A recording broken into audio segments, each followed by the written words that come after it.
বন্ধুরা, আজকের আমার ভিডিওর বিষয়বস্তু হলো গ্রীষ্মকালে গোলাপ গাছের পরিচর্যা। গ্রীষ্মকালে আমাদের বাগানের বেশিরভাগ গোলাপ গাছই শুকিয়ে মারা যায়। কোন কোন ভুলের কারণে মারা যায়, কি ভুল আমরা করি যে কারণে আমাদের বাগানের টবের গোলাপ গাছ শুকিয়ে মারা যেতে থাকে, গাছের ডাল ডাইব্যাক হয়ে যায়, পাতা শুকিয়ে কালো হয়ে ঝরে পড়ে, কি কারণে হয়, কেন হয়, এগুলো জানতে হলে কিন্তু আজকের ভিডিওটা সম্পূর্ণ দেখতে হবে। বন্ধুরা, আজকের আমার এই ভিডিও আমি 3 ভাগে ভাগ করে নিয়েছি। প্রথম ভাগে রয়েছে আমাদের বাগানের গোলাপ গাছ শুকিয়ে যায় কোন কোন ভুলের কারণে। দ্বিতীয় ভাগে রয়েছে কিভাবে আমরা আমাদের বাগানের গোলাপ গাছকে শুকিয়ে যাওয়ার হাত থেকে বাঁচাতে পারবো। তৃতীয় ভাগে রয়েছে যদি আমাদের বাগানের গোলাপ গাছ 90% শুকিয়ে গিয়ে থাকে তাহলে কোন ট্রিটমেন্ট করে আমরা আমাদের বাগানের গোলাপ গাছকে সুস্থ রাখতে পারবো। তাই আজকের ভিডিওটা সম্পূর্ণ দেখার অনুরোধ রইল। একটুও স্কিপ করো না বন্ধুরা, স্কিপ করলে কিন্তু অনেক কিছুই মিস হয়ে যাবে। নমস্কার, আমি লাবণী। আমার বাগানে তোমাদের সবাইকে জানাই স্বাগত। বন্ধুরা, ভিডিওর প্রথম ভাগে আমি 10টা ভুলের কথা বলবো, যে 10টা ভুল আমরা করি আমাদের গোলাপ গাছে এই গ্রীষ্মকালে। প্রথম যে ভুল আমরা করি সেটা হলো আমাদের বাগানের গোলাপ গাছগুলোকে আমরা ফুল সানলাইটের মধ্যে যদি রেখে দিই এই গ্রীষ্মকালে, তাহলে কিন্তু আমাদের গোলাপ গাছের পাতার মধ্যে ময়েশ্চারের ঘাটতি হবে। আর পাতার মধ্যে যখনই ময়েশ্চারের ঘাটতি হবে, পাতাগুলো ধীরে ধীরে শুকিয়ে যেতে থাকবে। কারণ গোলাপ গাছ একটি শীতকালীন ফুলের গাছ, গ্রীষ্মকাল একেবারেই এই গোলাপ গাছের পছন্দ নয়। আবার খুব বেশি শীতেও কিন্তু এই গাছের খুব ভালো গ্রোথ হয় না। তাই খুব বেশি ঠান্ডাও নয়, আবার খুব বেশি গরমও নয়, এই রকম ওয়েদারেই কিন্তু গোলাপ গাছের খুব ভালো বৃদ্ধি হয়। তাই এই সময় যদি গোলাপ গাছকে গ্রিন নেটের ছায়ায় রাখতে পারো, তাহলে কিন্তু তোমাদের বাগানের গোলাপ গাছগুলো এই গরমেও সুস্থ থাকবে। এরপর দ্বিতীয় যে ভুল আমরা করি সেটা হলো গোলাপ গাছের রিপোর্টিং। এই গ্রীষ্মকালে আমরা যদি আমাদের বাগানের গোলাপ গাছকে রিপোর্টিং করি, তাহলে অনেক সময় দেখা যায় যে গোলাপ গাছ স্ট্রেসের মধ্যে চলে যাচ্ছে। আর এই স্ট্রেসের কারণে গাছের বেশিরভাগ পাতা শুকিয়ে যেতে থাকবে, ডাইব্যাকের সমস্যা আসবে। যদি কোনো সমস্যা থাকে তাহলেই শুধুমাত্র কিন্তু রিপোর্টিং করবে।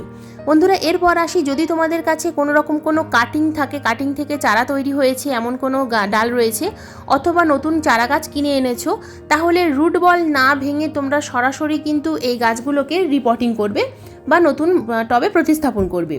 কিন্তু লক্ষ্য রাখবে যেন রুট বল না ভেঙে যায়। রুট বল না ভেঙে যদি তোমরা নতুন টবে রিপোর্টিং করো, তাহলে গাছের কিন্তু কোনো রকম কোনো সমস্যা হবে না, এবং রিপোর্টিং করার পর গাছ একদম ছায়া জায়গায় রাখতে হবে। এরপর আসি তৃতীয় ভুলের কথায়। এই সময় যদি আমরা টবের মাটি খুব বেশি খুশে ফেলি, তাহলে অনেক সময় দেখা যায় যে টবের যে মধ্যে উপরের যে শিকড় রয়েছে, সেই শিকড়গুলো অনেক সময় আঘাত পায়, যার ফলে গাছের কিন্তু ক্ষতি হয়। তাই এই সময় খুব বেশি কিন্তু খসে যাবে না, শুধুমাত্র মাঝে মাঝে ওপর থেকে সামান্য একটু খুশে দিতে হবে। লক্ষ্য রাখতে হবে যেন নিচের শিকড় না ছিঁড়ে যায়। এরপর আসি 4 নম্বর ভুলের কথায়। এই সময় খুব বেশি কিন্তু হার্ড প্রুনিং করা যাবে না। যদি এখন খুব বেশি হার্ড প্রুনিং করো, তাহলে কিন্তু গাছের ক্ষতি হতে পারে। আর যদি প্রুনিং করো, সেই প্রুনিং করা কাটা জায়গায় কিন্তু অবশ্যই মোমবাতি দিয়ে সিল অবশ্যই করতে হবে। সিল করে দিলে তাহলে কিন্তু আর সেই জায়গা থেকে ডাইব্যাক হবে না। তোমরা সামনেই দেখতে পাচ্ছ আমার এই গাছটার মধ্যে প্রচুর পরিমাণে রোগ পোকার আক্রমণ হয়েছিল, গাছে ডাইব্যাকের সমস্যা হয়েছিল, যে কারণে আমার এই গাছটাতে আমি হার্ড প্রুনিং করেছিলাম। তো হার্ড প্রুনিং করার পর আমি কিন্তু মোমবাতি দিয়ে সিল করে দিয়েছি, এবং যে যে জায়গায় মোমবাতির সিলগুলো উঠে গেছে সেই জায়গায় কিন্তু ডাইব্যাকের সমস্যা এসেছে। তো তোমরা ভালোভাবেই লক্ষ্য করলে দেখতে পাবে নিচের এই ডালটার মধ্যে কিন্তু ডাইব্যাক এসে গেছে, কারণ মোমবাতির সিল উঠে গেছে। এরপর 5 নম্বর যে ভুল, আমরা আমাদের টবের মাটিতে অতিরিক্ত মাত্রায় যদি জল প্রয়োগ করি, যদি ড্রেনেজ ভালো না থাকে, তাহলে কিন্তু টবের মাটিতে ফাঙ্গাস লেগে যাবে, যার ফলে শিকড় ফাঙ্গাস লেগে যাবে, কালো হয়ে যাবে, শিকড় সমস্ত কালো হয়ে যাবে, এবং গাছের পাতা শুকিয়ে যেতে থাকবে, ডালও ডাইব্যাক হয়ে যাবে। তো এই সময় কিন্তু অতিরিক্ত মাত্রায় জল আমরা গাছে প্রয়োগ করব না। আমরা অনেক সময় ভাবি উপরের মাটি শুকিয়ে গেছে, তার মানে নিচের মাটিও শুকিয়ে গেছে, তাই প্রচুর পরিমাণে আমরা জল প্রয়োগ করতে থাকি, যার ফলে গাছের মধ্যে কিন্তু ফাঙ্গাস লাগা শুরু হয়। আর ফাঙ্গাস লাগা মানেই গাছের পাতার উপরে প্রথমেই এফেক্ট দেখা যাবে, পাতাগুলো শুকিয়ে যেতে থাকবে, ডালগুলো ডাইব্যাক হয়ে যাবে। এরপর আসি 6 নম্বর ভুল। 6 নম্বর ভুল আমরা যেটা করি সেটা হলো লেস ওয়াটারিং।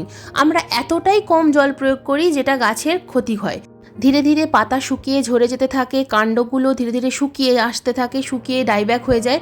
তাই অবশ্যই কিন্তু আমাদেরকে এই লেস ওয়াটারিং বা আন্ডার ওয়াটারিং এই দুটো জিনিস মাথায় রাখতে হবে, পর্যাপ্ত পরিমাণে জল প্রয়োগ করতে হবে। এরপর আসি 7 নম্বর ভুলের কথায়। 7 নম্বর ভুল হলো আগের যে দুটো পয়েন্টের কথা বললাম সেই দুটোকে নিয়েই। আমরা আমাদের টবের মাটিতে জল প্রয়োগ করি, কিন্তু সেই জলটা ড্রেনেজ হোল দিয়ে বেরিয়ে যায় না। সব সময় দেখা যায় যে ড্রেনেজ হোল দিয়ে যখনই জল না বেরিয়ে যাচ্ছে, টবের তলার দিকে জলটা জমে যাচ্ছে, যার ফলে শিকড়ে ফাঙ্গাস লাগছে এবং ধীরে ধীরে গাছটা কিন্তু মারা যাচ্ছে। এরপর 8 নম্বর যে ভুলটা করি, আমরা প্রচুর পরিমাণে জল প্রয়োগ করি, যার ফলে গাছের মাটিতে ফাঙ্গাস লাগার সম্ভাবনা শুরু হয়। এবং গাছের মাটিতে ফাঙ্গাস আসা মানেই পাতার মধ্যে ফাঙ্গাস আসবে, ডালের মধ্যে ফাঙ্গাস আসবে। তাই সব সময় জলের পরিমাণটা একটু বুঝে বুঝে প্রয়োগ করতে হবে, ড্রেনেজটা ঠিক রাখতে হবে। ড্রেনেজ ঠিক থাকলে গাছ সব সময় সুস্থ থাকবে। সে আমরা যতই জল প্রয়োগ করি না কেন, জলটা ড্রেনেজ দিয়ে বেরিয়ে চলে যাবে। 9 নম্বর যে পয়েন্ট, সেটা হলো ইনসেক্ট, পোকামাকড়। এই সময় টবে গাছের পাতায় প্রচুর পরিমাণে পোকামাকড়ের আক্রমণ হয়, সব থেকে বেশি হয় মাকড়ের সমস্যা। তাই এই সময় মাসে 2 বার ফাঙ্গিসাইড এবং পেস্টিসাইড অবশ্যই প্রয়োগ করতে হবে। যে কোনো পেস্টিসাইড, কাকা, কনফিডার, যে কোনো পেস্টিসাইড মাসে 2 বার 15 দিন অন্তর অন্তর, এবং যে কোনো ফাঙ্গিসাইড, হাতের কাছে যে ফাঙ্গিসাইড থাকবে সেটা অবশ্যই প্রয়োগ করতে হবে।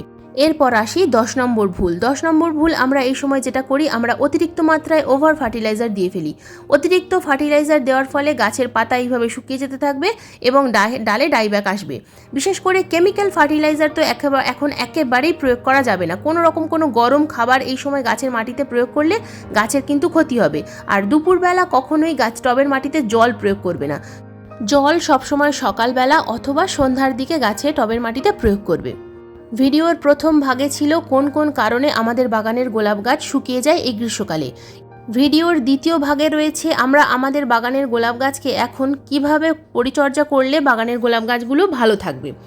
প্রথমত, আমাদের বাগানের গোলাপ গাছকে এই সময় কিন্তু ছায়া জায়গায় রাখতে হবে, যেখানে শেড রয়েছে, গ্রিন শেড অথবা গ্রিন নেটের নিচে অথবা কোনো বড় গাছের ছায়ায় বা দেওয়ালের ধারে যেখানে খুব ছায়া রয়েছে, ঠিক সেই রকম জায়গায় আমাদের বাগানের গোলাপ গাছগুলোকে এই সময় যদি আমরা রাখতে পারি, তাহলে গোলাপ গাছগুলো সুস্থ থাকবে।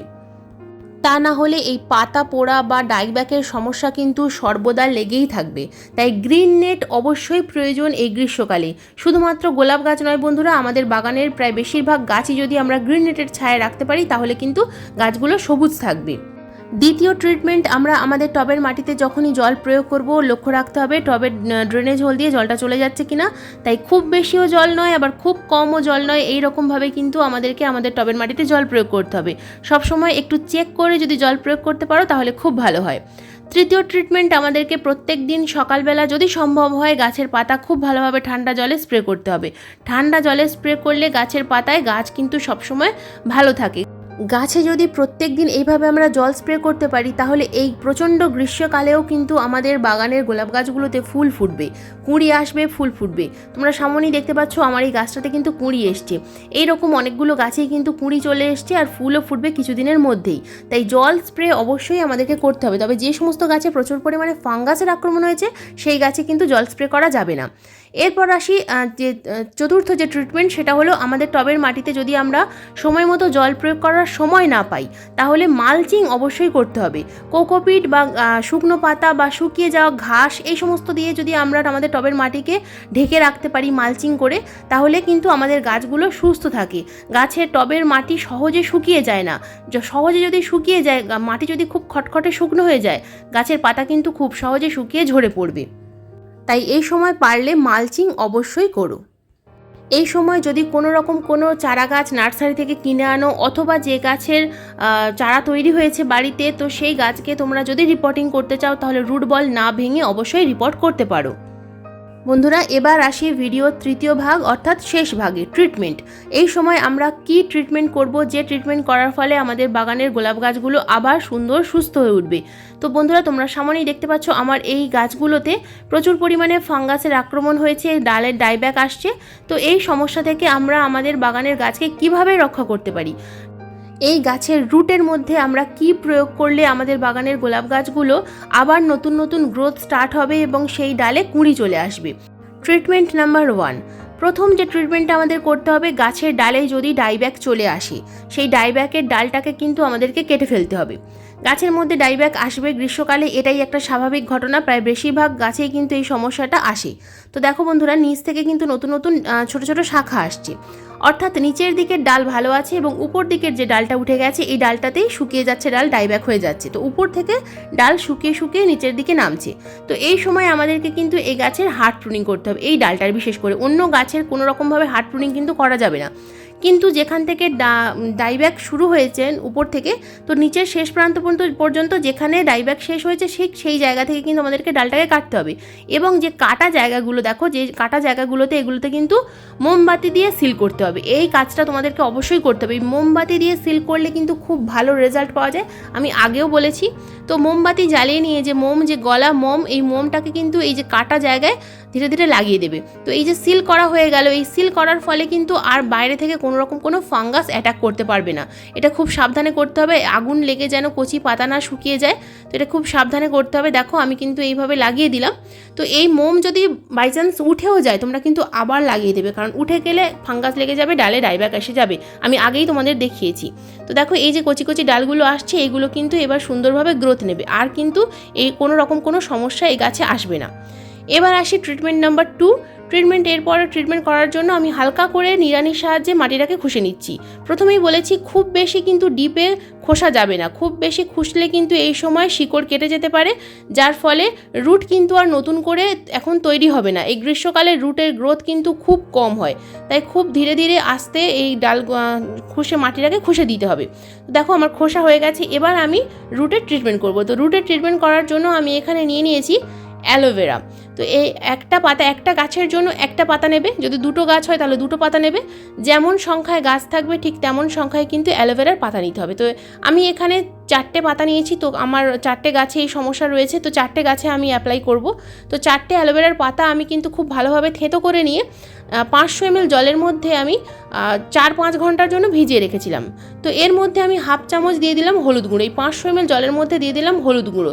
তো যদি তোমাদের জল আরও বেশি হয় সেক্ষেত্রে 1 চামচ হলুদ গুঁড়ো নেবে, হলুদ গুঁড়োর পরিমাণটা একটু বাড়িয়ে দেবে। তো এবার আমি খুব ভালোভাবে এই অ্যালোভেরার জুস এবং হলুদ গুঁড়োটাকে ভালোভাবে মিশিয়ে নিচ্ছি। তো এইভাবে খুব ভালোভাবে মিশিয়ে নেওয়ার পর আবার আমি কিন্তু আধ ঘন্টার জন্য এইভাবে রেখে দেবো।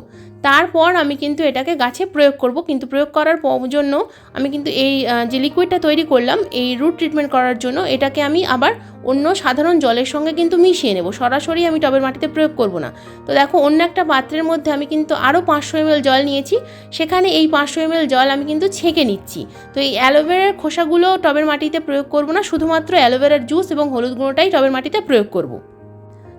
আমরা সবাই জানি এই অ্যালোভেরা কিন্তু খুব ভালো কীটনাশক এবং ফাঙ্গিসাইডের কাজ করে, আর হলুদ গুঁড়ো তো অবশ্যই আমরা সবাই গাছে প্রয়োগ করে থাকি, কতটা ভালো রেজাল্ট পাওয়া যায় সেটা সবাই জানি। তো এই অ্যালোভেরা কিন্তু একটা ঠান্ডা খাবার, আর হলুদ গুঁড়ো হচ্ছে ফাঙ্গিসাইড। তো এই দুটোকে একত্রে মিশিয়ে যদি আমরা টবের মাটিতে প্রয়োগ করি, দুর্দান্ত কিন্তু রেজাল্ট পাওয়া যায়। এটা আমি ঠিক 15 দিন আগে গাছে প্রয়োগ করেছিলাম, আবার 15 দিন পর প্রয়োগ করছি। তোমরা এটা কিন্তু মাসে 2বার প্রয়োগ করবে। এই যে গাছটা দেখছো, এই গাছটাতে কিন্তু আমি 15 দিন আগে প্রয়োগ করেছিলাম, আবার 15 দিন পর এটা প্রয়োগ করছি। তো পাশের যে গাছটা রয়েছে এই গাছেও প্রয়োগ করছি। তো দেখো এর টবের মাটিও আমি হালকা করে খুশে নিয়েছি, নিচের দিকের মাটি কিন্তু খুশে নিই, ওপরের সামান্য মাটি হালকা করে খুশে নিয়েছি। টবের মাটি হালকা ময়েশ্চার রয়েছে, খুব বেশি ভেজা নয়, খুব বেশি শুকিয়েও নয়, আবার খুব বেশি ভেজাও নয়, এই রকম অবস্থায় এই খাবারটা কিন্তু প্রয়োগ করতে হবে। রুটের ট্রিটমেন্ট, এক কথায় এটা রুটের ট্রিটমেন্ট করা হচ্ছে। রুট ট্রিটমেন্ট করার জন্য আমি কিন্তু অনেক রকম জিনিস তোমাদের দেখাই, তো হাতের কাছে যদি ওই সমস্ত জিনিস না থাকে তো এই দুটো জিনিস দিয়ে তোমরা গাছের প্রয়োগ করো, অবশ্যই ভালো রেজাল্ট পাবে। তো একবার করে দেখো, তোমরা কিন্তু দুর্দান্ত রেজাল্ট পাবেই পাবে। তো দেখো আমি কিন্তু, যদি তোমাদের গাছে ডাইব্যাক 90% গাছের অবস্থা খারাপ হয়ে যায়, তোমরা যদি এটা প্রয়োগ করো খুব ভালো রেজাল্ট কিন্তু তোমরা দেখতে পাবে। এবং রুট ট্রিটমেন্ট করার পর দেখো আমি যে লিকুইডটা দিলাম এটা কিন্তু ড্রেনেজ হোল দিয়ে বেরিয়ে চলে যাচ্ছে। তো এটা অবশ্যই খেয়াল রাখবে যে ড্রেনেজ হোল দিয়ে জলটা চলে যাচ্ছে কিনা। যদি ড্রেনেজ হোল দিয়ে জল না বেরিয়ে যায় তাহলে কিন্তু গাছটাকে পারলে তোমরা রিপোর্ট করে দেবে, গাছটা রিপোর্ট করে দিলে তবেই কিন্তু গাছ ভালো থাকবে। যদি টবের নিচে জল জমে যায় তাহলে কিন্তু গাছ কখনোই বাঁচবে না। আর যদি ড্রেনেজ হোল দিয়ে সম্পূর্ণ জল বেরিয়ে যায় তাহলে গাছ অবশ্যই সুস্থ হয়ে যাবে। আর গাছের মধ্যে যে সমস্ত পাতা প্রচুর পরিমাণে ডাইব্যাক হয়ে গেছে, শুকিয়ে গেছে, তো সব পাতা কিন্তু একসাথে ফেলে দেবে না, সব পাতা একসাথে সরিয়ে দিলে তাহলে কিন্তু গাছের ডাল একেবারেই শুকিয়ে যাবে। তাই কিছু পাতা রেখে দেবে, তারপর যখন দেখবে নতুন পাতা এসছে, পাতাগুলো একটু বড় বড় হয়েছে, তখন শুকিয়ে যাওয়া পাতাগুলোকে ঝরিয়ে ফেলে দেবে। তো এই কাজটা কিন্তু তোমরা 15 দিন অন্তর অন্তর অবশ্যই করবে। এবং এই যে লিকুইডটা তৈরি হলো এটা তোমরা গাছের পাতায়ও স্প্রে করতে পারবে, তাহলেও কিন্তু খুব ভালো কাজ হবে। আর গাছ কিন্তু এই সময় খুব বেশি রোদ্দুরে রাখবে না, অবশ্যই গ্রিন নেটের তলায় গাছগুলোকে রাখো, গাছ সুস্থ হয়ে যাবে, গাছ কিন্তু ভালো থাকবে এবং গাছের মধ্যে ফুলও চলে আসবে কিছুদিনের মধ্যে। বাগানে যে সমস্ত সুস্থ গোলাপ গাছ রয়েছে সেই গাছেও কিন্তু তোমরা এই ট্রিটমেন্টটা করতে পারো, তাহলে গাছগুলোর মধ্যে আর সমস্যা আসবে না। আর যে সমস্ত রোগগ্রস্ত গাছ রয়েছে সেগুলোতে তো অবশ্যই প্রয়োগ করবে, তাহলেও খুব ভালো রেজাল্ট দেখতে পাবে। বন্ধুরা, এই ছিল আমার গোলাপ গাছ নিয়ে বিস্তারিত আলোচনা। গোলাপ গাছের পরিচর্যার আমি 3টে ভাগে ভাগ করে আজকের ভিডিওতে বলেছি। সমস্ত কিছু বিস্তারিতভাবে আলোচনা করার জন্য ভিডিওটা একটু বড় হয়ে গেল, একটু কথা বেশি বলতে হলো আমার বন্ধুরা। দয়া করে কিছু মনে করো না, ভিডিওটা সম্পূর্ণ মনোযোগ দিয়ে দেখো, অবশ্যই কিন্তু উপকার পাবে।